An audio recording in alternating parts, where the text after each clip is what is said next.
What is happening here? I watched a video on my phone that showed the inside of my house, specifically our bedroom. I have an app that lets me watch live footage from our security cameras at home. In the video, I saw my husband with another woman. They were too close to each other to just be friends. Then I heard them talking. Are you sure she doesn't suspect anything? Yeah, I've been following your instructions perfectly. She has no idea. She totally believes me. They laughed and playfully jumped onto the bed. I was shocked because the woman with my husband was my own sister. My name is Karen McDougal. I am 53 years old. My husband James is almost 56, and we have been married for 21 years. We don't have children, and it has always been just us two. We had a comfortable life until about 12 years ago when James was diagnosed with early onset dementia. His condition worsened over time. He began forgetting important meetings, how to do his job, and where he placed things. He even had trouble dressing himself and would often bump into things. Once, he left a kettle on the stove, nearly causing a fire. So James and I sought advice from my sister, Nicole, who runs a care home. She recommended a hospital where James was diagnosed. He had to retire, and now a caregiver from Nicole's facility visits our home twice a week. These days, I am the main earner in our family, working hard every day. One day when Miss Tom, our regular caregiver, visited, Nicole came with her.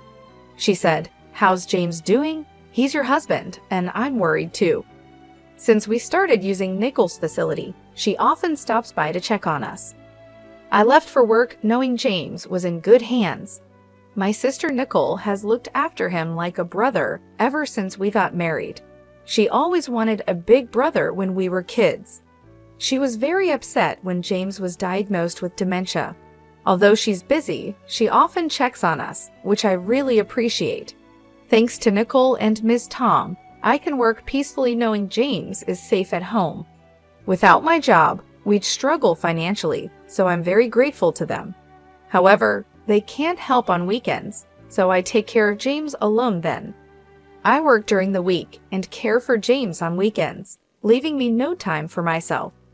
I hadn't realized how tired I was, but a nurse at the hospital, who I've known for nearly 12 years, noticed. "Mrs. McDougal, it's tough caring for your husband. You need some time to rest," she told me. I know I can ask Nicole and Miss Tom for emergency help, but I don't want to trouble them more. By the way, there's a new nurse here from a specialized dementia hospital in Kansas City. She might help you. Look, there she is. I looked where the nurse was pointing, and to my surprise, it was Judy, my best friend from college. We hugged and caught up happily. Judy, who played softball in college and still looked sharp with her neat, short haircut, exclaimed, "Karen, you haven't changed at all." "Neither have you, Judy. I'm so glad to see you," I replied. Judy had waited for her children to grow up, divorced, and moved back to her hometown. "Let me know when you're free for coffee," she suggested. Just then, James came out in his wheelchair after his tests. "This is my husband James," I introduced him. "It feels like it's been forever since our wedding." "Yes, it has been a long time," I replied to Judy, my friend from college. As she bent down to look James in the eyes, he was sitting in his wheelchair. Judy paused, looking a bit unsure. "Oh, sorry, James. We met at your wedding, right?" she asked. James smiled at her and replied, "Is that so? I'm looking forward to your future care. Thank you in advance." Judy seemed to have a thoughtful look as she observed James. Noticing my confused expression, she stood up smiling. "I've taken care of many patients like your husband, so I might be able to offer some advice. I think I can help, so feel free to ask." "Yeah, I'll definitely rely on you. Thanks, Judy," I said.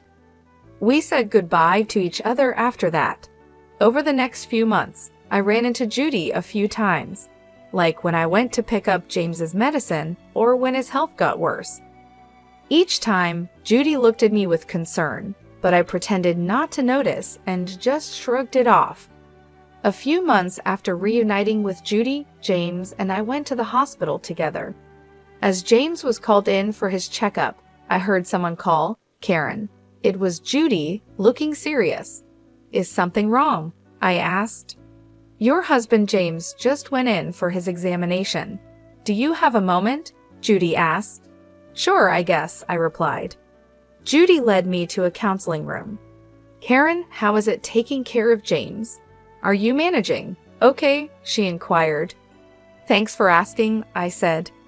I shared with Judy about James's recent health and how the constant caregiving was wearing me down.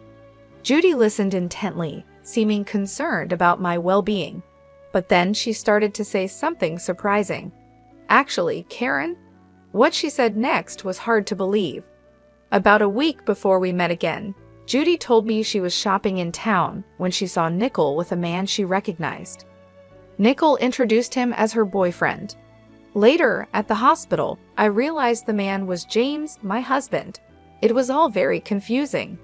"Judy, that explains the strange look you had when we met," I said. Judy had seen Nickel and James together in town just a week before our meeting. However, James didn't seem to notice Judy. Back then, I looked different. I had long hair and wore glasses, which might be why he didn't recognize me. Judy also mentioned something else that bothered her. She felt James's behavior at the hospital didn't seem right for someone with dementia. He acted just like someone she had seen at her old job who was faking dementia. The man she saw in town walked confidently and responded clearly, looking perfectly healthy. "Could you have mistaken someone else for him?" I asked.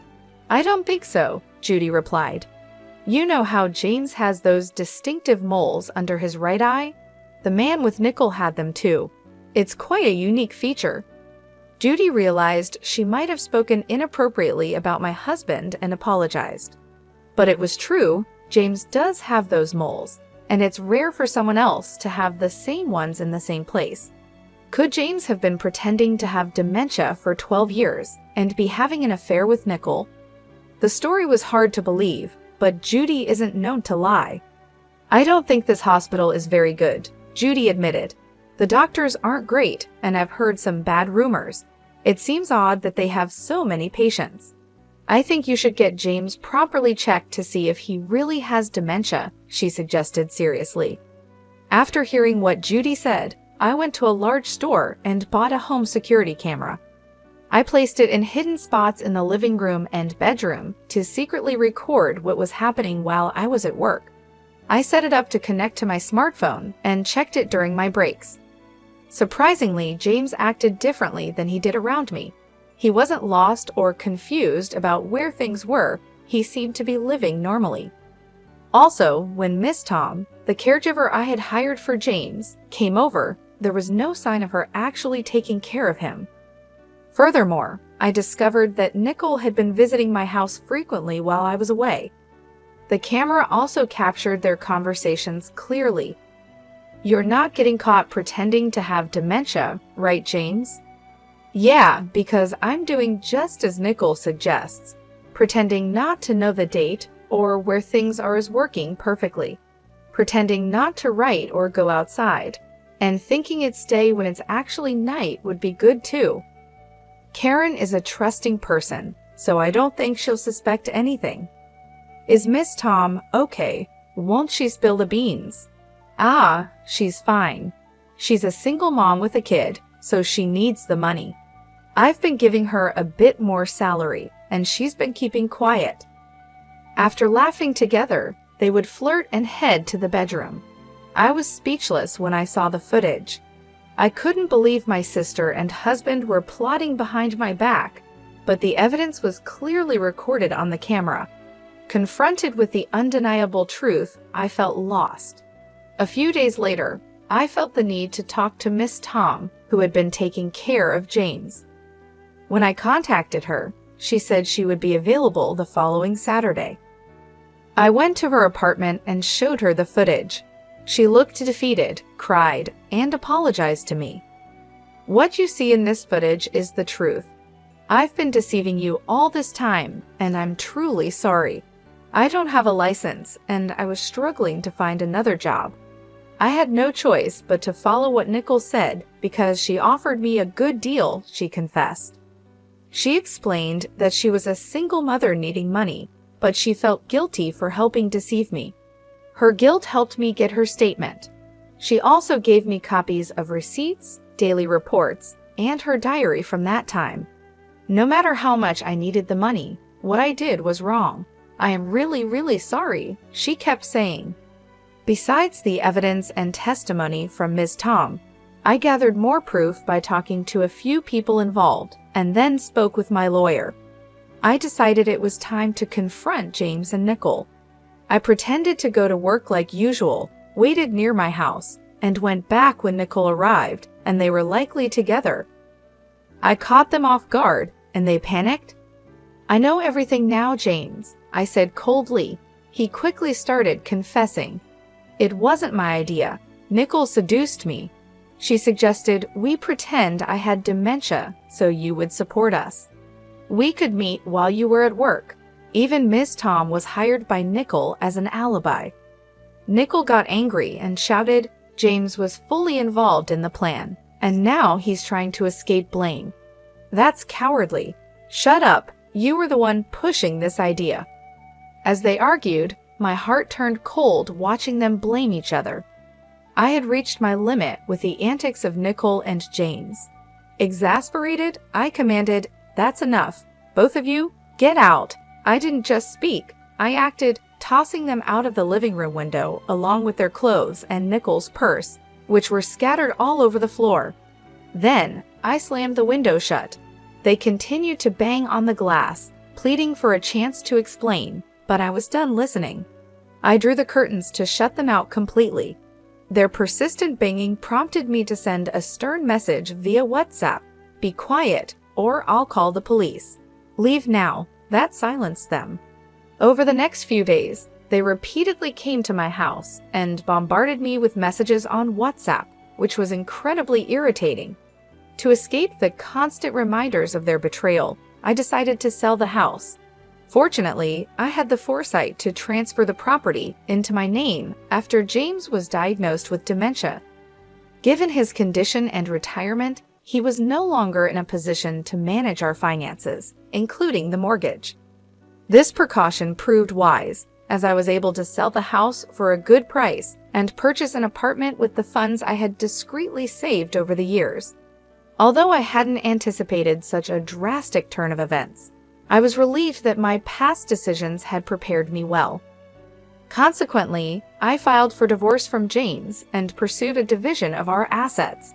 It didn't matter whether he was financially capable of settling claims or not.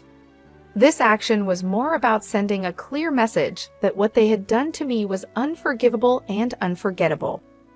Post-divorce, I learned through the grapevine that James had remarried and was now living with Nicole in what used to be her house. However, their situation seemed far from ideal. It appeared that the initial thrill of their affair had worn off after marriage. Living together in the harsh light of day, they had to face the reality of their relationship, accept each other's flaws, and occasionally turn a blind eye to their irritations. I imagine this proved challenging for them, considering they had stepped into marriage in the aftermath of deceit. If they ever considered separation, it would not be straightforward. With both of their parents gone, and the house where James and I had lived already sold, James had no old home to return to. They had no other family to fall back on, leaving them to navigate their complex relationship alone. As for me, I couldn't care less about their difficulties. They had made their bed, and now they had to lie in it. After Miss Tom came forward with her revelations, the repercussions were swift and severe. Nicole's care facility had its license revoked and was subsequently shut down. It turned out that the facility was financially unstable. It hadn't been making enough profit to cover the loans taken out from the bank at its inception. Now, Nicole is burdened with a significant amount of debt. This seems like a fitting consequence for a sister who betrayed her own family by stealing her sister's husband. The doctor who issued the fake diagnosis for James also faced serious consequences following the exposure of his malpractice. His reputation was tarnished, and his professional misconduct led to a domino effect within his clinic. His staff, disillusioned and disappointed by their association with unethical practices, resigned one after another. Judy was among those who left, no longer able to support the deceitful operations. With his team dissolving, it became impossible for him to maintain his clinic, leading to its inevitable closure. This doctor had been involved in corrupt activities, accepting bribes from disreputable sources to produce false medical reports. He had issued such a report for James, falsely diagnosing him with dementia. In exchange for these reports, he received patient referrals from these unethical collaborators. This explained the influx of patients at his clinic despite his lack of skill and poor reputation. The revelation of these deceitful practices was a shocking discovery for me. It highlighted just how egregious some medical professionals could be, exploiting their authority and the trust placed in them for personal gain. However, this situation also forced me to confront a painful truth about myself. I had been overly trusting, taking my sister's and the doctor's word at face value without sufficient scrutiny. Judy often pointed out that my kindness and trust in others were excessive, and this ordeal confirmed her observations. This entire experience has been a sobering reminder of the importance of vigilance and the potential consequences of naivety. It has prompted me to reevaluate how I trust and the extent to which I should verify information, especially when it concerns the well-being of my loved ones. As painful as these lessons have been, they have instilled a more cautious approach to trusting others in my future interactions. I used to trust people easily, but recent events have taught me the importance of questioning what I'm told and relying more on my own judgment. It's a difficult shift, considering my natural inclination to see the best in others, but it's become clear that being too trusting can lead to serious consequences. While I navigate these changes in how I approach relationships and information, it's reassuring to see familiar faces settling into new beginnings. Judy, a friend whose judgment and integrity I've always respected, has successfully transitioned to a new job at a large general hospital in a nearby town. Her extensive experience, especially her previous role in a prestigious Kansas City hospital, was highly valued, leading to quick acceptance and trust from her new colleagues. She's thriving in an environment that appreciates her skills and dedication, which brings me a great deal of joy knowing that she's finding fulfillment in her work. In a lovely turn of events, on Judy's recommendation, Miss Tom, who was entangled in the recent turmoil but showed remorse for her actions, has found a position at the same hospital, working in the cafeteria. It's a fresh start for her, an opportunity to rebuild her life in a less pressured role, away from the complexities of direct patient care. This chance at a new beginning in a supportive environment might just be what she needs to move forward. One of the brighter moments during these times has been the arrival of a new companion, a male miniature Dachshund puppy whom I brought home about a month ago. His joyful demeanor and playful antics are a constant source of comfort and delight after long, tiring days. Judy's affection for him is evident. Her eyes sparkle with joy every time she sees him frolicking with his favorite ball. While she insists that her frequent visits are purely to indulge in his cuteness, I know there's more to it. Judy is considerate and caring, often using her love for the puppy as an excuse to check on me, ensuring I'm not just coping but thriving despite the challenges I've faced. These visits from Judy have become a cherished part of my routine. They remind me that life can still hold simple joys and genuine connections, even after profound loss. The laughter we share, the quiet moments spent in companionable silence, and the comfort of having someone who understands and supports me unconditionally are invaluable. It has led me to reflect on the unexpected paths life takes us on, and how sometimes the outcome isn't as bleak as it initially seems. Losing my husband in the way I did was devastating, and the betrayal cut deep. However, finding solace in my friendship with Judy and the unconditional love of my new puppy has given me a renewed sense of purpose and happiness. It's in these small, everyday moments with them that I find strength and recovery. As I adjust to this new phase of life, the idea of living a single life, enjoying the company of my dear friend, and my delightful puppy doesn't just seem bearable, it feels genuinely fulfilling. Perhaps this is what contentment looks like for me now: simpler, quieter, but no less rich in love and companionship.